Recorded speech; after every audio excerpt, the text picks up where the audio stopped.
He wasn't just another figure lurking in the shadows of crime.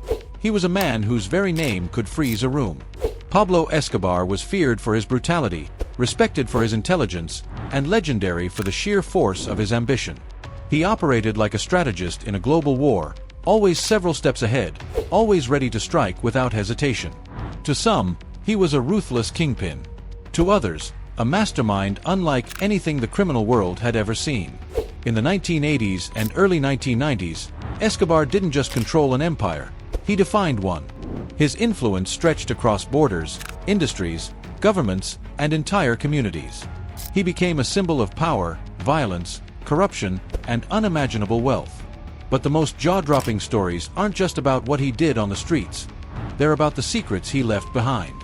One of those secrets, almost unbelievable, was the discovery of millions of dollars hidden inside the very walls of his own home.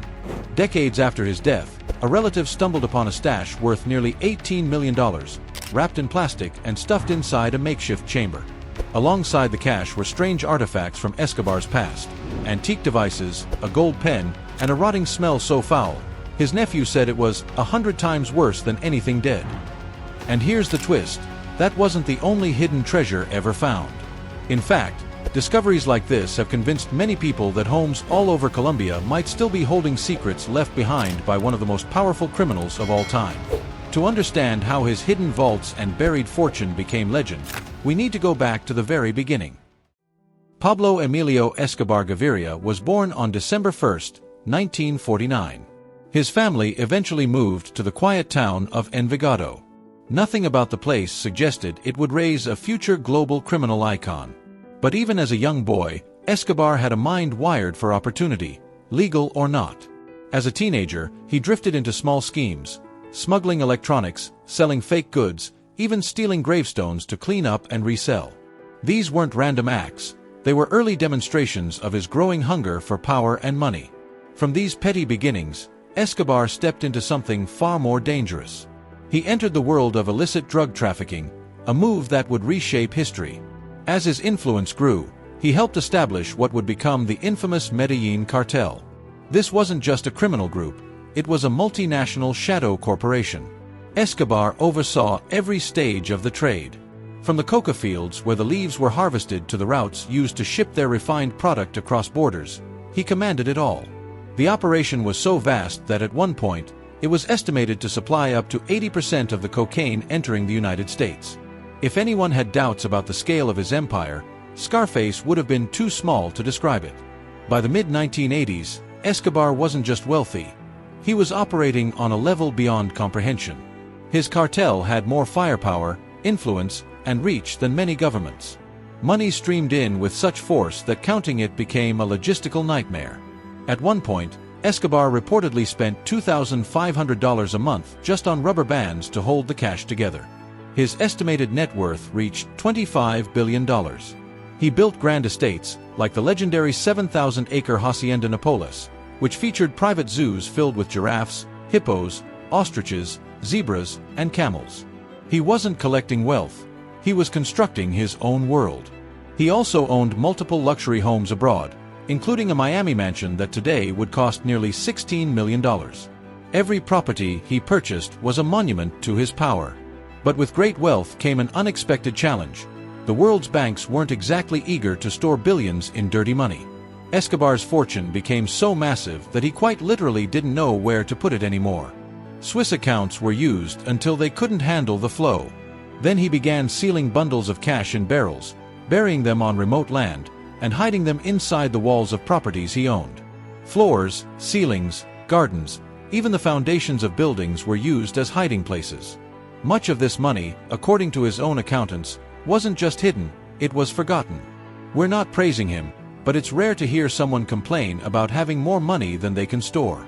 Then everything changed. In 1993, Escobar was killed. With his death, the empire crumbled, and countless millions disappeared from the world's radar.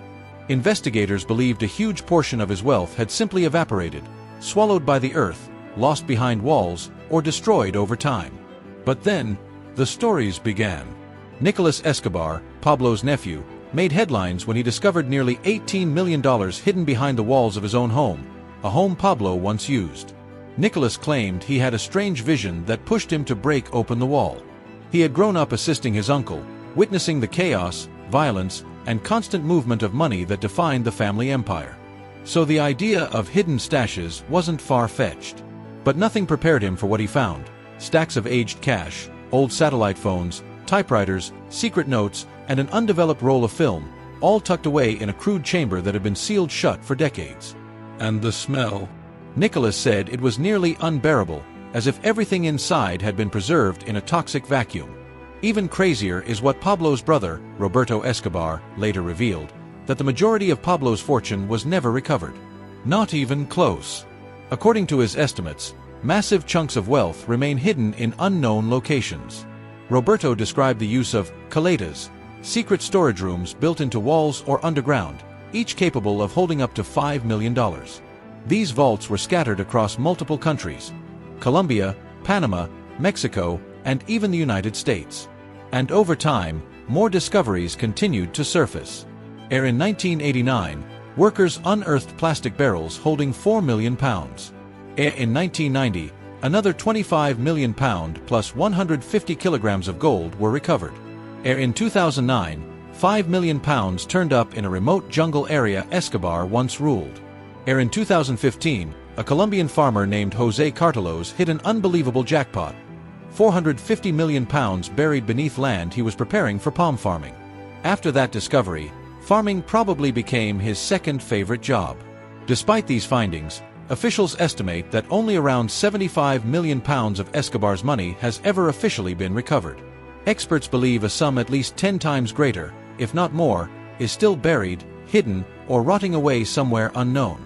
If you ever buy a property once owned by Pablo Escobar, just know you won't be the first person tearing down walls in search of treasure. Countless treasure hunters, investigators, and curious homeowners have wondered if the next big discovery is one swing of a hammer away. And who knows?